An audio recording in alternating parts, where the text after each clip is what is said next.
Grazie e buongiorno a tutti e un ringraziamento anche a tutti coloro che ci seguono in diretta. Direi subito di presentare il bollettino, poi c'è anche un omaggio per voi. C'è Luxury Spa che ci ha fatto tutta la sanificazione gratuitamente di tutto il complesso, ha dato un kit per ognuno di voi che c'è mascherina, guanti e salviettina, poi ve lo ritirate, insomma, e qui c'è uno scatolone. E quindi sappiate che poi è quello che viene consegnato negli alberghi, mi hanno detto, no? No, nelle strutture. Allora, totale tamponi 421.673, ne abbiamo fatti 11.000 rispetto a ieri. Ricordo che siamo gli unici che fanno tutti questi tamponi quotidianamente. Ci sono delle realtà che fanno 1.000 tamponi al giorno. Isolamento 5.503. Oggi peraltro devo darvi una comunicazione rispetto al bollettino, bisogna che ci capiamo bene, che poi qualcuno dica che nascondiamo i numeri. Siccome c'è sempre qualche complottista in giro, si nascondono i morti, i malati, si cancellano le residenze e altre menate del genere. Sono meno 270 rispetto a ieri. Numero positivi 18.618, sono più 65 rispetto a ieri. Considerate che i positivi ci vengono da uno screening che va oltre gli 11.000 tamponi. Pensate, tutte le aziende che stanno facendo il test rapido o il test serologico, se trovano una positività, di solito la positività nei test è di circa il 2-3% massale, quel 2-3% poi arriva a farsi il tampone. Quindi voi dovete considerare che c'è una marea di screening sul territorio. I ricoverati sono 910.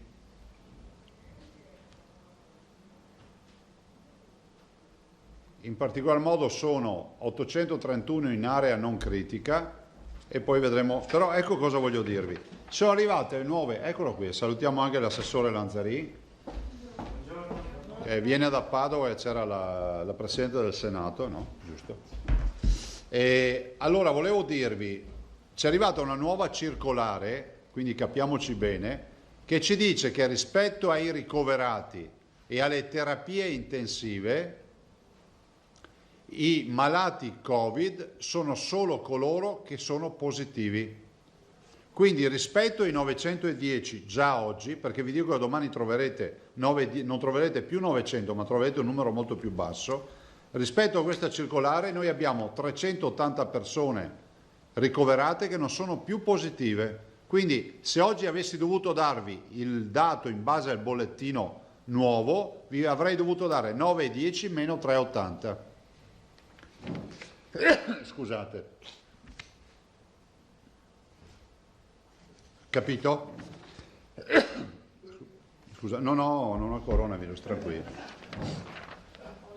No, è polline che siamo andati dei pulcini prima, insomma, dopo, cioè sta venendo su un esercito lì, E abbiamo tolto, però domani penso di portarvi a dirvi anche cosa faremo con i pulcini. Quindi da domani avrete i dati rettificati, non da stasera, e perché lo facciamo? Se volete la mia opinione io lascerei questi. Il problema è che se noi facciamo uscire un bollettino con questa modalità, il bollettino che viene dato a livello nazionale sarà diverso. Quindi se volete vi diamo anche le due alternative, vedo che vi aggrada di più, quindi vi daremo le due colonne, diciamo totale, e poi vi diamo i Covid negativi che si sono negativizzati. Quindi oggi dei 910 ne abbiamo esattamente 380 che sono negativi. Ci tenevo a spiegarvi questo passaggio e poi c'è sempre qualche fenomeno, non voi, che dice sono spariti, hanno trovato il sistema per diminuirli. Le terapie intensive 79 ragazzi, stiamo marciando bene verso il basso, meno 8. I dimessi sono 2.882 più 56. Se volessimo proprio andare a vedere un dato che ci dà già una dimensione, abbiamo avuto più 65 positivi, più 56 dimessi, vuol dire sempre che il bilancio è sempre verso la direzione di una situazione che si va spegnendo. I morti sono 1243, ma in totale sono 1627. Quindi abbiamo passato anche la soglia dei 1600. Sono più 8. Quindi anche il numero di morti quotidiano sta calando. Vi ricordate che eravamo fino a qualche giorno fa 15, 20, adesso siamo a più 8. Nati 92. Prego. Proprio solo sui dati, allora sono più 8 i morti in ospedale, sono più 38 i morti in generale. I più 8 in ospedale, oggi tragicamente il più 8 in ospedale combacia con i meno 8 in terapia intensiva. Siccome è un dato che abbiamo chiesto già dall'inizio, cioè le terapie intensive si stanno svuotando perché la gente guarisce oppure purtroppo no? Sì, non per mortalità, no. No, la mortalità, guardate, è ovvio che l'incidenza sulla terapia intensiva è di più, ma escono un sacco di persone alle terapie intensive guarendo, Cioè non è che il bilancio sia vuoto per pieno, no, cioè no, perché se pensate abbiamo avuto dei pazienti oncologici che non sono morti in terapia intensiva, però per noi erano Covid positivi, per cui sono stati censiti e sono pazienti che non sono morti intubati, ma sono morti per complicazioni. Allora, rispetto a questi dati, per parlare ancora di quello che accade che noi siamo in una situazione assolutamente positiva nel senso che abbiamo le curve che vanno verso il basso. È fondamentale che non si cali la guardia. Guardate, abbiamo avuto nelle ultime ore tante segnalazioni di cittadini responsabili che ci hanno segnalato comportamenti irresponsabili. Quindi l'appello che faccio a tutti, attenzione, prima di tutto c'è il rischio di ammalarsi e di diffondere il contagio. Il secondo rischio, che non è irrilevante, è quello di tornare alla quarantena per tutti e quindi un minimo di sacrificio di portare la mascherina. A me capita di vedere che soprattutto, ma se vedete anche il campetto qui davanti agli uffici, al mattino c'è più di qualcuno che va lì senza mascherina. E questo vuol dire che ancora non si è capita la gravità di questa patologia e grande responsabilità ce l'hanno i complottisti, tutti quei personaggi che vanno a dire in giro sui social da altre parti che non esiste nulla, che sono morti meno persone rispetto all'anno scorso, che non è vero, e se non in alcune case di riposo, ma vi ricordo che le case di riposo alcune sono Covid free, cioè non hanno proprio neanche avuto positivi, per cui è inevitabile che quelle abbiano un bilancio, perché la casa di riposo o si è infettata, ma se non si è infettata è una struttura talmente protetta che ha vissuto di vita sua. Il 75% delle case di riposo in Veneto non ha pazienti positivi nella storia del coronavirus.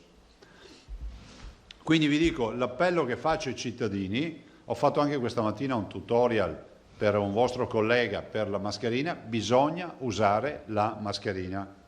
È fondamentale questo. È fondamentale perché quando si esce dalla proprietà privata bisogna avere la mascherina. E prima di passare la parola a voi vi dico che abbiamo 57.130.000 euro di raccolta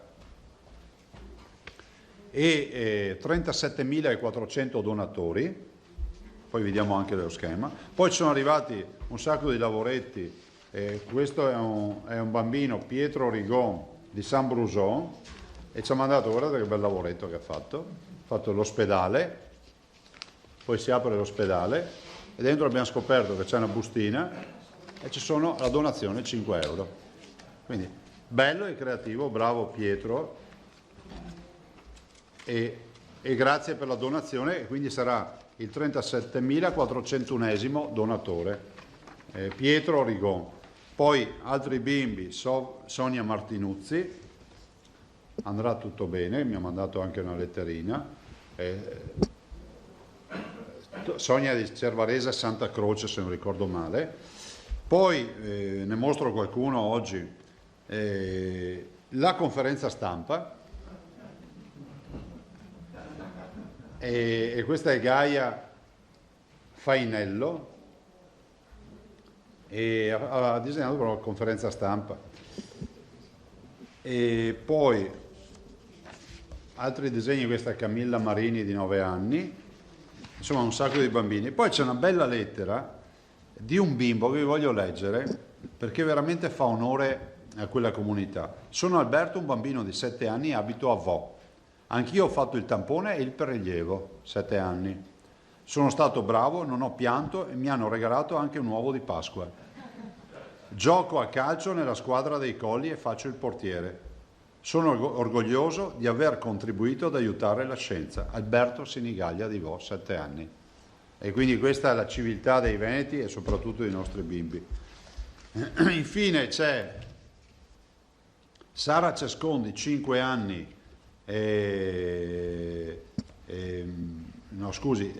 scusate, Gioele Biscontin, di 5 anni, di Vazzola, e ci ha mandato anche lui dei disegni che adesso sono ovviamente riprodotti, e comunque quindi grazie anche a lui. Grazie per questo, domani daremo anche comunicazione per i pulcini. Io passerei la parola per le domande. Prego, allora comincia Filippo, ne ha sempre in senso a sinistra. Sì, buongiorno Presidente. Allora, è di oggi la notizia che l'Alto Adige ha deciso di riaprire in anticipo, insomma, in maniera autonoma le attività. Il Friuli dice che lunedì farà altrettanto.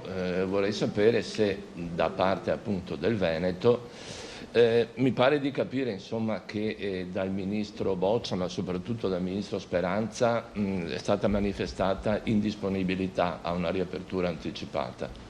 Guardate, allora, primo dato, ad oggi c'è solo un provvedimento che è una legge del Consiglio regionale della provincia autonoma di Bolzano, che ovviamente è stato fatto dalla provincia autonoma di Bolzano, invocando l'autonomia, invocando tutta una serie di presupposti giuridici, e se volete questo artifizio permette forse di aprire un varco per una provincia autonoma, visto e considerato che non è un'ordinanza, quindi non viene impugnata al TAR, ma dovrà andare in Corte Costituzionale.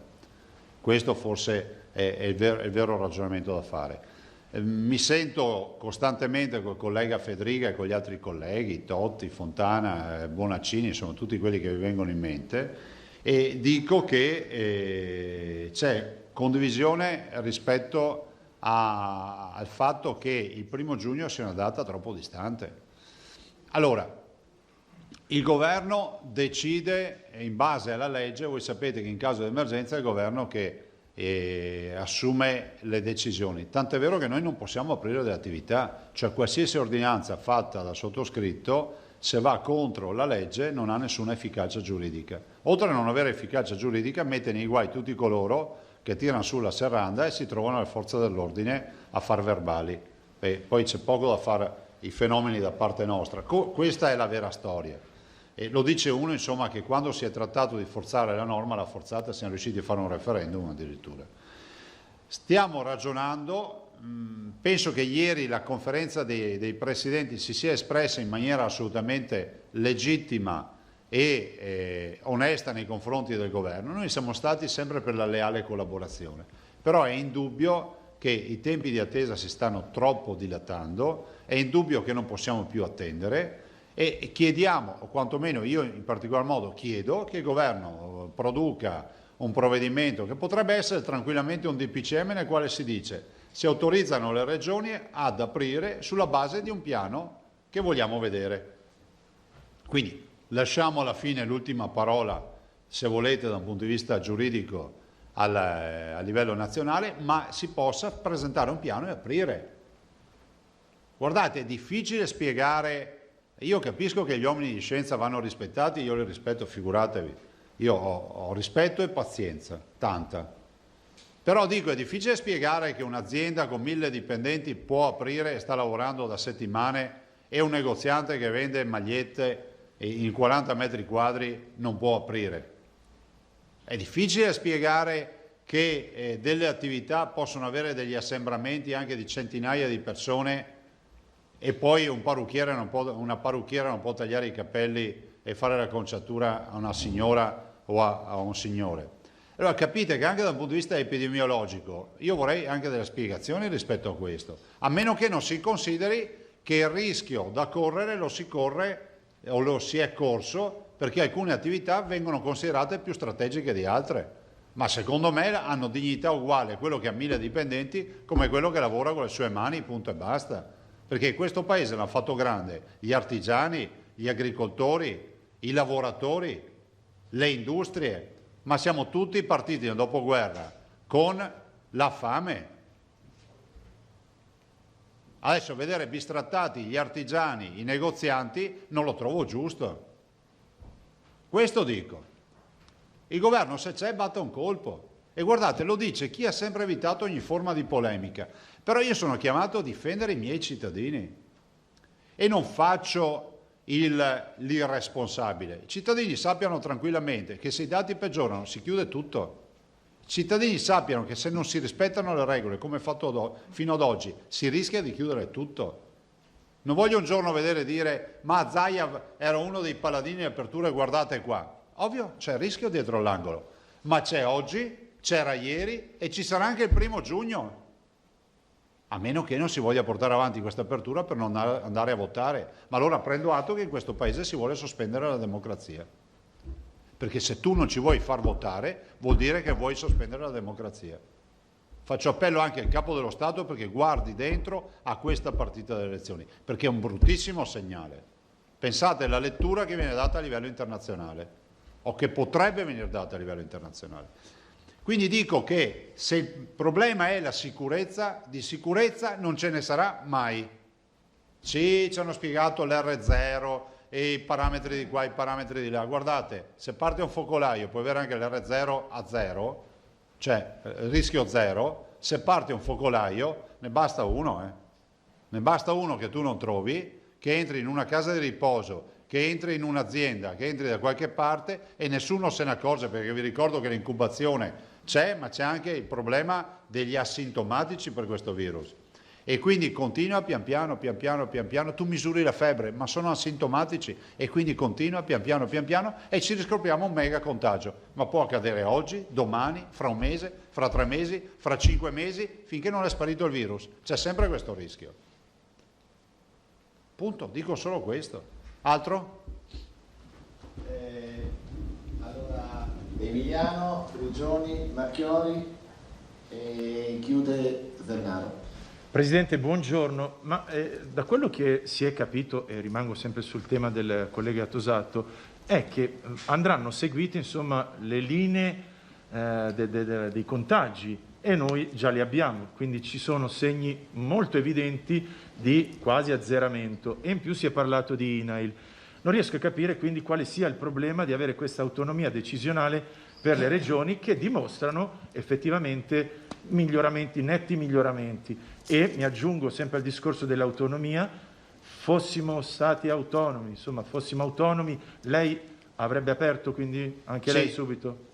Sì, ma non perché sono irresponsabile. Guardate, io ho firmato ordinanze che hanno chiuso tutto e mi ricordo che in quelle settimane addirittura qualcuno si divertiva a pubblicare i sondaggi facendo vedere il crollo a picco del consenso dei governatori per le ordinanze. Se non ve lo ricordate andate a cercarlo. E io ho continuato a fare ordinanze perché siamo chiamati a scegliere il bene e le cose che fanno bene alla comunità. Inutile invocare gli amministratori che debbono pensare alle prossime generazioni se poi contesti la prima roba utile che ti impongono a fare. Quindi abbiamo fatto le scelte dolorose con la firma. Io ho chiuso il Carnevale di Venezia, tanto per citarvene una.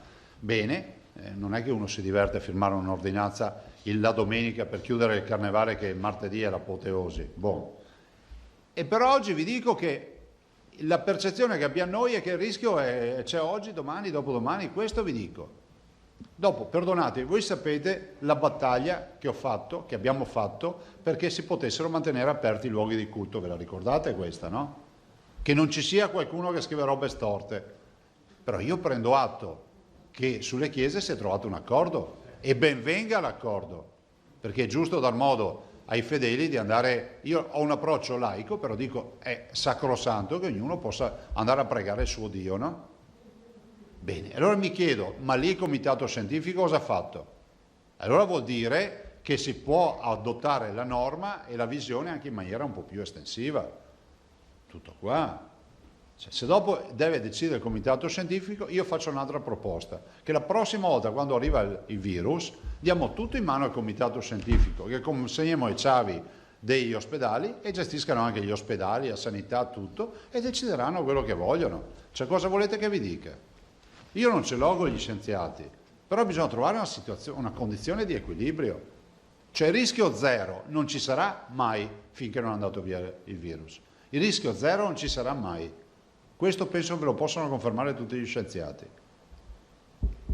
Grazie Presidente. Buongiorno Presidente. Ciao Antonella. Da quello che sto leggendo però la riapertura potrebbe essere il 18 maggio, anche le messe sono state autorizzate il 18 maggio. Perché questa settimana sarebbe così determinante? Ma guardate, Antonella, allora c'è un primo problema, che non c'è programmazione. Perché se il governo oggi dicesse o domani si apre il 18 maggio, tutti cominciano a mettere in moto i motori e almeno hanno un minimo di luce in fondo al tunnel. Ma a tutt'oggi, a casa mia, mi insegnano che il 18 maggio potrebbe presentarsi Conte sabato sera, di 2 giorni prima, e fare un altro DPCM che vale per un altro paio di settimane. Quindi siamo anche, come si può dire, in una area di incertezza che è paurosa. Non c'è, anche la comunicazione è importante. Cioè dire a un parrucchiere che apre fra una settimana è già doloroso, ma almeno gli dici, guarda che fra una settimana tutti aperti. Dopo dire che le parrucchiere possono aprire dal 18 vuol dire non conoscere neanche il mestiere, è l'Unise, tutti sarai. Cioè, ecco. Quindi facciamo almeno la deroga per il lunedì, che anche questo sarebbe già un buon segnale, noi recuperiamo un giorno prima. E questo lo dico ai comuni, che si potrebbe proprio andare in deroga da subito anche per questo. Per cui questo è quello che ti dico. Prego. Rete Veneta e Antenna 3. Sì, buongiorno Presidente. Ecco, riallacciandomi proprio a quanto appena detto, ci sono parecchie categorie che appunto non hanno ancora aperto, gestori di bar, parrucchieri eccetera, che stanno proprio chiedendo a gran voce che se non altro gli dicano cosa fare, che attrezzature prendere, cosa serve proprio per essere pronti il giorno in cui riapriranno. Cioè, loro dicono noi stiamo veramente navigando a vista e quindi vorrebbero se non altro una certezza su come comportarsi adesso che non stanno lavorando, e questa è appunto la prima osservazione. La seconda invece riguarda un'altra categoria, ovvero quella dei rifugi, dei canili, perché loro dicono con le possibilità di spostamenti, quant'altro eccetera, si stanno riempiendo, nessuno può venire qui, noi abbiamo questi animali e si può creare anche un rischio sanitario. Ecco, a loro cosa diciamo? Ma partirei dai canili, c'è già una risposta da una FAC, nel senso che possono, cioè assolutamente sì, nel senso, penso sia già in linea online questa risposta, ma comunque diciamo che è un fatto, una motivazione valida per uscire di casa, andare al canile a prendere il cane in adozione. Penso che sia di natura sanitaria, sociale e ha tutte le sfaccettature positive. Insomma, chi va ad adottare un cane è giusto che se lo porti a casa. Poi lì c'è anche un altro elemento, la crescita del cucciolo, se è un cucciolo. Se fosse un cucciolo c'è anche il tema che uno se lo deve portare a casa nella fase di imprinting, quindi se poi è un cane adulto è maggior ragione perché ha bisogno di cure, ha bisogno di una famiglia, quindi assolutamente sì. Invece per quanto riguarda il tema che tu dicevi, è un tema vero, noi siamo nella nebbia, nel senso che noi abbiamo delle linee guida che ci siamo fatti in casa, le abbiamo messe nero su bianco, il ristorante, il bar e i negozi, vi dirò anche molto di buon senso, no? Mascherina, distanziamento sociale, disinfezione, punto. Però mi metto nei panni di un ristoratore che dice non mi verrei mica a dire che ci vogliono i bussolotti in plexiglass o i separé il giorno prima di aprire, perché poi vi ricordo che le linee guida sono stabilite a livello nazionale, sempre nell'ottica che l'emergenza viene governata a livello nazionale. Qui ci vuole il coraggio di riconoscere che l'autonomia è l'unica forma di gestione di questa fase emergenziale. Capisco quella acuta nella quale ci vuole una visione, diciamo, generale, dove tu dici attenzione perché i confini regionali il virus non li conosce, ma in questa fase deleghiamo le regioni, finiamola con questo retaggio che l'autonomia è sempre un problema. Solo in Italia si ragiona così. Sì, siamo in attesa, mi dice l'assessore della scheda INAI. Ok. Perché dico, tanti esercenti avranno anche delle attrezzature da ordinare che non arrivano certo dall'oggi al domani, Certo. quindi ecco, magari queste linee guida ovviamente a loro non possono essere date perché Non ce le abbiamo, quelle nazionali non ce le abbiamo, le famose schede INAIL. Però guardate, io ho il terrore che si voglia complicare la storia. Quando io ho visto, ve lo dico sempre, i bussolotti in plexiglass in spiaggia, ho detto adesso che siamo. Cioè, un'assurdità. Che poi la spiaggia, posso dirlo, secondo me è il posto più sano dove si possa andare, dal punto di vista di infezione. Mantiene le distanze, che c'è sempre aria che tira, e c'è caldo che brucia tutto, cioè, adesso anche qui, ma il caldo non ammazza il virus. Vabbè, sarà anche vero, però guarda caso che con l'aumento delle temperature in tutte le parti del mondo sta roba si è verificata al contrario, cioè il virus scema, punto. E del resto un coronavirus, che è uno dei... i coronavirus sono i virus influenzali, non ne prendiamo d'estate l'influenza. Allora io vado su un giro, poi vi do la Massimo, parola. niente oggi. No, Carlo, C'era- sei dimenticato. Scusa, Si diventa il senior. ti vedo sempre assorto. No, sto scrivendo, non perdo una parola. Eri l'ultimo del giro. Allora, Presidente, spero di non essere, faccio un ragionamento, spero di non essere frainteso. Allora, ci sono regioni, lo Stato italiano è diviso anche su questo, con regioni che hanno bassissimi contagi, che hanno livelli, poche persone malate, e in altre zone invece siamo più vicini all'R0 uguale a 1 che all'R0 uguale a 0, per cui molto diversificato. È stato evidente anche nel primo periodo del Covid che la gestione di alcune regioni è stata, diciamo così, molto... alcuni presidenti di regione hanno avuto, si è visto, evidente, molte pressioni per mantenere aperte ad esempio delle zone con tante fabbriche, e questo ha portato ovviamente ad un aumento, a un'esplosione del Covid. Si sono visti subito gli effetti. Cioè abbiamo tutto molto a macchia di leopardo. Allora, mettendomi un attimo dalla parte del governo, non c'è un retropensiero su quella richiesta di autonomia che fa lei di lasciare i presidenti di regione a decidere su un tema che è prettamente sanitario oltre che economico come questo? Nel senso, non è che qualcuno a Roma ha il problema di dire ma se io lascio alle regioni succede come è successo a fine febbraio che mi esplode di nuovo sta bomba Covid. Guarda, innanzitutto cominciamo col dire che l'unica ordinanza firmata in Italia, regioni, governo, è stata firmata penso il 23 di febbraio. Dopodiché il governo ha avvocato a sé le competenze con i DPCM. Cioè, è il governo che ha deciso di chiudere o non chiudere, ve lo ricordo questo. Vi ricordo che è il governo che ha deciso il 10 marzo di fare il lockdown in tutta Italia. Per cui oggi che qualcuno venga da Roma a dire le regioni non devono avere l'autonomia perché quando c'è stato il coronavirus non hanno fatto quello che dovevano fare, è fuori tema. Cioè la competenza è chiara. Per cui non ho sentito nessuno che ha da recriminare, ma comunque il governo poteva fare quello che voleva. Anzi, se fosse vera questa tesi, ne viene fuori una debolezza da parte di chi doveva decidere che non ha deciso. Cioè se io avessi chiesto il parere di Veneti per l'ordinanza che ho firmato il 22-23 febbraio, di chiusura di un sacco di robe, praticamente si iniziò a chiudere, probabilmente i Veneti mi dicevano di non chiudere, anzi lo dicevano. No, questo sto dicendo, cioè Ma ho chiuso. qui in Veneto si è chiuso. Ma è stata una finestra che è durata 24 ore, dopodiché il governo ha subito emanato dei PCM, per cui Però c'era la possibilità di decidere in quella finestra. d'accordo con il Ministro della Salute. Ma guarda che quell'ordinanza è stata la prima, a 2 o 3 giorni dal contagio, e è stata l'ordinanza che poi ha fatto le zone rosse, per cui cioè noi Lodigiano, Vo e i 10 comuni del Lodigiano. Grazie. Ok, allora diciamo ne ho moltissimi qui in lista. Bastianello Genziagi, 2 domande a cui lei ha parzialmente già risposto. La prima, collega Bastianello, la eviterei perché ha già detto esattamente quello che volevi sapere tu. Un commento però più preciso sulle fughe in avanti di Trentino e Friuli che anticipano le aperture. Ma il Trentino non sta anticipando aperture, nel senso che io ho sentito anche stamattina il collega Fugatti, questa mattina presto, e anche lui vuole aprire, però anche lui dice ho una gestione sanitaria che va gestita e quindi voglio che il governo si esprima nella maniera giusta, come lo diciamo tutti, no? Se ci dà l'autonomia il governo, noi ci assumiamo la responsabilità di interfacciare questa autonomia con i pareri sanitari del territorio.